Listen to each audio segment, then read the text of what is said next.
తిక్కలోడు తినాలకపోతే ఎక్కడ దిగనే సరిపోయిందంట. Hey guys, welcome back to Vijay Durga organic farms. ఈరోజు నేను ఒక చిన్న వేరే నా రీసెర్చ్ పని మీద ఒక మార్కెట్కి వచ్చాను, చింతామణికి. తెలిసే ఉంటుంది చింతామణి అనగానే చెప్పగానే. ఇది పక్కన పెడితే నేను ఒక చిన్న క్లారిటీ ఇద్దాం అనుకుంటున్నాను. చాలా ఈ ఒంగోలు వీడియో పెట్టినప్పటి నుంచి జనాలు, నేను బ్రెజిల్ గురించి పెట్టినప్పుడు జనాలు కామెంట్స్ పెడుతున్నారు. ఏమనంటే అన్న మనకు అది వాళ్ళు కటింగ్ వాడతారు అన్న, అది వాళ్ళు టేబుల్ పర్పస్ అన్న, వాళ్ళు మీట్ పర్పస్ అన్న. వాళ్ళు మీట్ పర్పస్ డెవలప్ చేసుకున్నారు అన్నారనే పాల పర్పస్ కూడా ఉంది. ఇక్కడ మనం మంచిని చూడట్లా, చెడుని చూస్తున్నాం.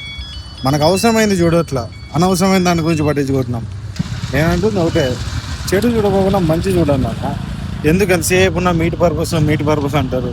మంచిని చూసుకుందాం, చెడు పక్కన పెట్టండి. చెడుని ఎన్ని రోజులు మన సంఖలో పెట్టుకున్నా దానివల్ల మనకు వచ్చే ఉపయోగం లేదు, ఏం లేదు. మంచిని తీసుకుంటే అట్లీస్ట్ మనం వాళ్ళు ఏం చేశారు, ఎలా చేశారు, మనం బ్రీడ్ ఎలా డెవలప్ చేసుకోవాలో అది తెలుస్తుంది.